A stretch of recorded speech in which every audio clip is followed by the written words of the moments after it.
Hi, and welcome to Sonia Cheltenham Ministries. We are so glad you joined us, and we're excited to introduce a new series to you called Rhythm of Destiny. The first segment in this series is entitled Singleness Saved, Satisfied, and Connected to God. This discussion will focus on the good, the bad, and the ugly of single life. Pastor Cheltenham will lead a dynamic group of women in a discussion that gets to the real issues that single believers face. We want to hear from you. Chat with us in the comment section below. Stay tuned. You're really going to enjoy this. I want to take a few moments and welcome some dynamic ladies on my little channel today. And I've got Gayla Gaines, who wears the hat of pastor and teacher and just administrator extraordinaire. And she's a business owner and just an awesome all-around woman. I'm grateful for her being here today. I also want to welcome Tranisha Marks, who also wears all kinds of jumbling hats, and she is a pastor in her own right, an evangelist, and she is a mom, as well as Pastor Gayla is a mom, and she's a business owner. And as a matter of fact, I think even during this pandemic, her business is just like grown through leaps and bounds, which is a miracle in and of itself, and just grateful for her presence today. And last but not least, I'm grateful for Monica Pram, who's also a great dynamic woman, and actually she's a prophetess, quiet as it's kept. Don't tell nobody I told you. And that she is really a dynamic woman. She's a mom. She's a business owner. All of these women have jobs and businesses, and they are just moving, shaking, baking, and going on in. And so it's a pleasure for me to have him here to talk with you today. Today, we're going to be talking about the rhythm of destiny. And in keeping with that thought, that everything that God has put together has a rhythm to it. Other folks would probably say a season to it, but there's timing in it, no matter how we look at it.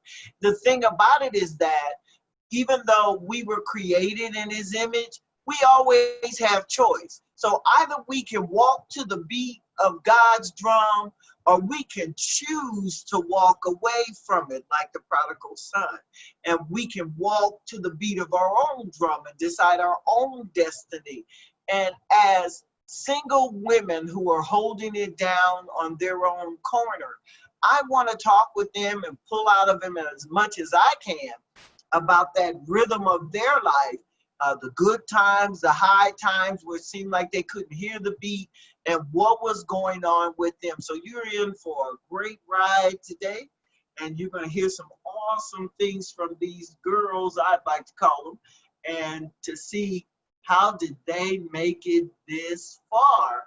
With our gift of making choices can also be a nightmare in the choices that we make. So as we move forward, I also want you to know when I talk about destiny, I'm talking about the inevitable end of everybody's walk.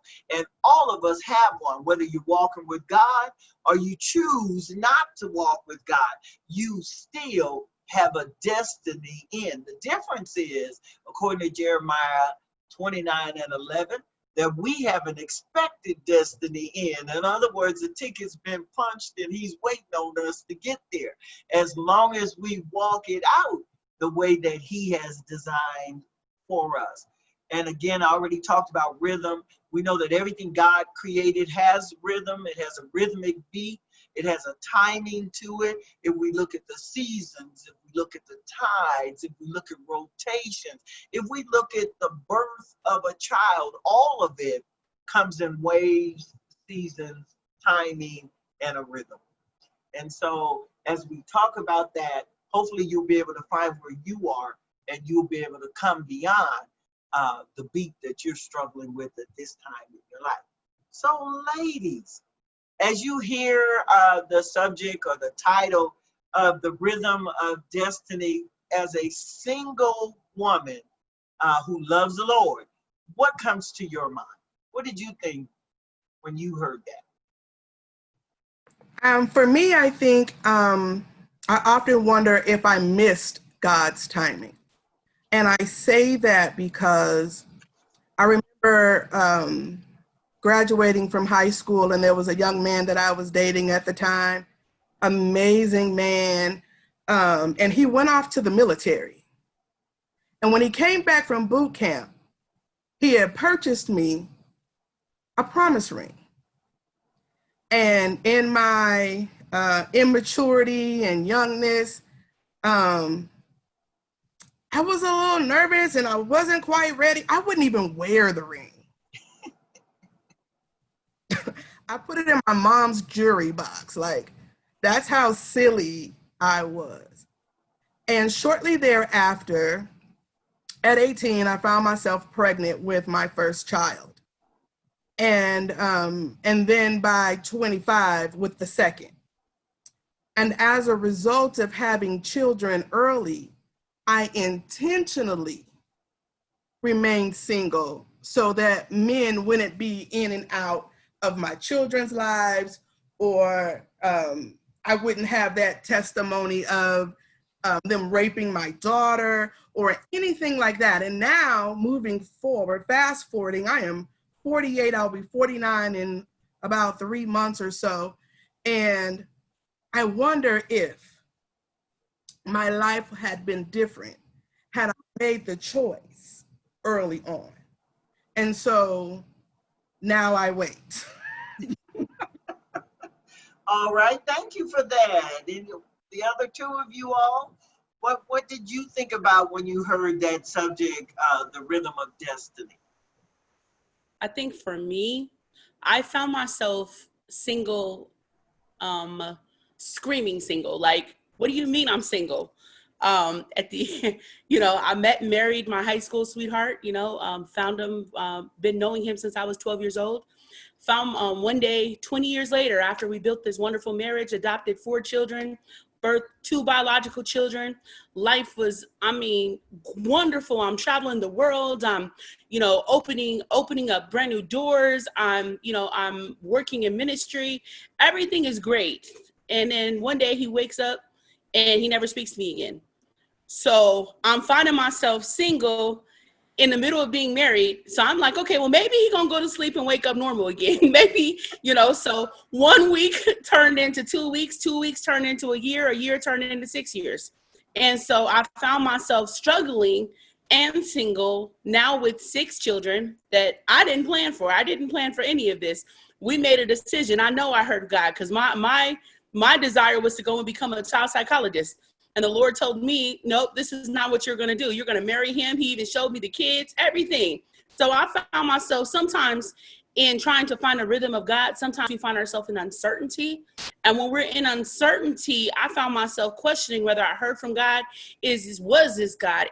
There's no way, God, you could ever have me to go through this. And I remember one time being at the altar and praying, God, restore this marriage.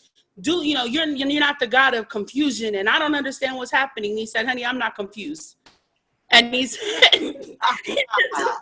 I'm not confused. And I said, well, I don't understand. And he said, am I God? Am I still God? And am I still your God if I never fix this?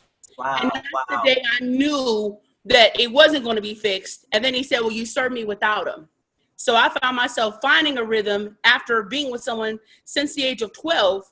Wow. Now finding myself at 40, I think when I started the divorce, I was 40, going through the process from 40 to now 42, finding a rhythm again after walking with somebody for 20 years, wow.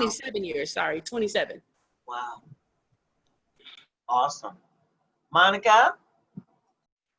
Yeah, I think I have to piggyback off of Gayla a little bit, where I feel like at some point I kind of missed God a little bit. You understand what I'm saying? I started out in a relationship, long-term relationship, in high school, continued that relationship after high school, ended up with a baby. And in my process of being in that relationship, I heard God tell me that this man was not for me, and that's not who he had designed for me.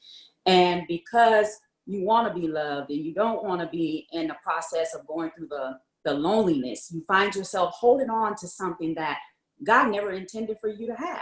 And so you hold on to that only to cause more damage, more so to yourself than anything, more harm to yourself. And just going through the process. And finally, I decided that I would follow God. You understand what I'm saying? And I would let go of what God did not intend for me. And so I found myself, here I am, single mom with my first kid. And I never intended to be without a partner, if that makes any sense. I thought, the way I had my life mapped out was we was going to be together. We was going to raise this kid together. I was not going to do this alone. But again, before the pregnancy took place, God told me that this is not what I did. This is what you chose for you. You didn't wait on me. I chose something different for you. And so now here I am, I have to say, 2 kids later, the age of 41, and now I'm dealing with the rhythm of singleness. Is it easy? No, it's not easy. But I will say this. If I had to do it all over again, I would wait on God, because it pays to be single and be satisfied and do it with God. Because when you do things without God, it makes life so much harder for you. You take yourself through unnecessary hurts, pains, troubles, tribulations, and it's just not worth it in the end. Thank you. And you brought up a good point that was on my radar, is that people are always promoting single and satisfied. Would you consider yourself satisfied with the whole deal of being single? I will tell you this. I will say that I am single and I am satisfied. And the reason that I say that is because I found myself even going through a point in my singleness where, one, I didn't like being alone, period. And 2 was I had to learn for myself that I had to find my purpose. I had to ask myself, what was my purpose? A lot of women think that they can't have a purpose unless they're married. And that's not true. Single women have a purpose. I will also say that in my purpose, I needed to find myself. I didn't know who I was. Because if I don't enjoy being alone myself, by myself, with myself, how can I expect a man that God has ordained for me to enjoy me too? If I don't enjoy me, I can't expect the next person or even a male figure to enjoy me as well. So it took me a long time to get there. Is it a struggle? Of course it's a struggle, but it was a learning process. So I would have to say, yes, I'm satisfied to a certain extent. I'm not at 100%. I have to say 80%. Yes, it's because I'm finding time to get to know me before somebody else can get to know who I am. Amen. Any of the other of you, are you in agreement or what? Go ahead, Dale. I would venture to say I'm content, but not necessarily satisfied. Okay. I'm content because I know I have purpose. I know my purpose. I walk in my purpose. And so that in and of itself brings satisfaction, but it doesn't satisfy the longing for long-term committed relationship in that sense, in a marital relationship and all that comes with that, the good, the bad, and the ugly, because I'm not, so I'm not sure the word, the word isn't coming to me, but I'm not so blind to see that it ain't all peaches and cream. It's not roses and galloping in the tulips type deal. And so I'm not that foolish to believe that, but at the same time, there is a longing for that piece. So satisfied in the sense that I'm walking out my purpose, and I'm content because I don't need a man necessarily to complete me in that way. Okay. There's definitely things that come with being in a relationship with a man that you cannot get being single. I can take care of myself financially, I'm good.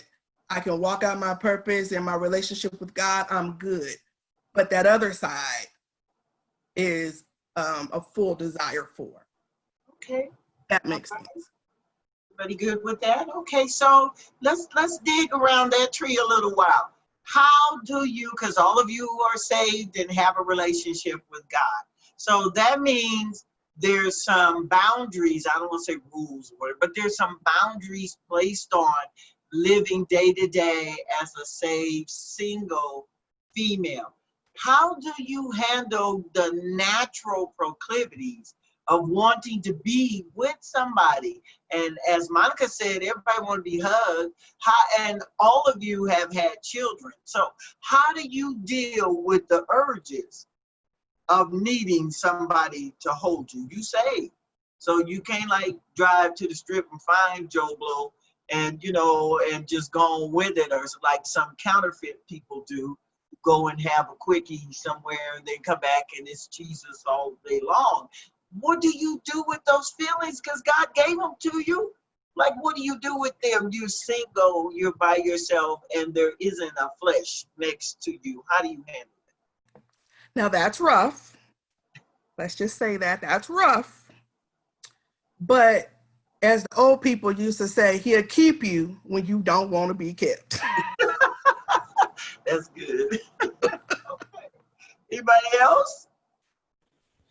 I think for me, because it was so sudden, I think for me it was a process. It was like, it was a process. It was when I started, because I went through the heartbreak of being married and single, still being married and single. So that was hard. Rough.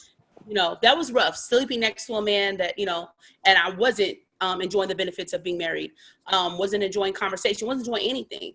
So the boundaries I had to put up is I had to do some soul searching and find out where I was with God. And I went through a whole process of, you know, learning God again for myself. And even though I was preaching, even though I was teaching and doing all of these things, finding him in a different place for me, because I went through, during that time, I went through the fibromyalgia. So my body started locking up. You know, I was 40 and I felt like I was like 60 because it was like I couldn't move around. I couldn't, you know, it was very difficult for me. So I was going through that too, where I felt unvaluable or I felt like I was rejected. You know, I went through all of that. So it wasn't necessarily the sex part for me that was hard. It was the whole companionship and the whole, I was married to my best friend and suddenly I wasn't. And then going through the changes in my own physical body, still having 6 kids looking to me, still having to you know, still having new beginnings, going to the church, still having to teach, still having to preach, still counseling, still holding so much weight on my shoulders. And coming to a place where there came to a place where I was suddenly on autopilot, I think if that was to say, because I was doing all of the right things, but I was so empty. And so I had to be real with myself and I had to go before God and say, this is not the desire I have for my life, but my desire is that you be glorified in it. You be glorified in it. If I have to go through this journey, don't let me go through it by myself. And I think, Pastor C, you preached a message called Pass the Test. And so every day I would get up and say, I'm going to pass this test. I'm going to pass this test because I'm going to be celibate. I'm going to pass this test because I'm not going to mess up because he did. I'm going to pass this test because I'm not going to opt for revenge. I'm going to opt for forgiveness. I'm going to, you know what I'm saying? It was just a whole process of stuff. Sex to me was the least of my concern. It was like, that was just kind of like, I'm good. You know what I'm saying? Because I was so damaged that I swore off sex. Okay. Get that. Yeah. For me, on the other hand, I would have to say, I just got to keep it real. Sex it played a big part on my behalf. And I just got to be honest and I just got to be real because I'm very sexual. You understand what I'm saying? So it took a lot of praying, a whole lot of praying. It took a whole lot of cold showers. Let's just be honest. I think there was days where cold showers were just my best friend. I mean, I just gotta be honest. And then there was other times where I would just do what I love to do, read books. I would actually go shopping. I would do activities with friends outside of home. And then a lot of times I had to stay before my face with God because it's hard. Because you are aiming to please God. So it's not an easy process. So for me, I have to be honest and say it was hard for me. You understand what I'm saying? So stand before God played a big part in my life. Amen. So all of you on one level or another have described where you, at least 2 of you have that, you felt a rhythm coming a certain way and then, you know, the love of your life, your high school wonderful person, and then you made a choice to do, you know, something different. And so in that something different, we walk away from the beat that God, you know, he's ordered your steps, but you get to pick the stride. So we've walked away from what we had established with him. What brings you back? Because we can walk away daily, but what brings you back as a single person to the place that, you know, your sweet spot with God? What brings you back to that point? Thank you so much for joining us. I really hope you enjoyed this segment. Please give us some feedback in the comment section below. If you have anything you'd like to discuss or any questions that you need answered, just drop us a line. We'll be happy to talk with you. We thank you so much for your support and your participation. Join us again next time in Sonia Cheltenham Ministries, where we talk about real life issues from a godly perspective. Thank you and God bless.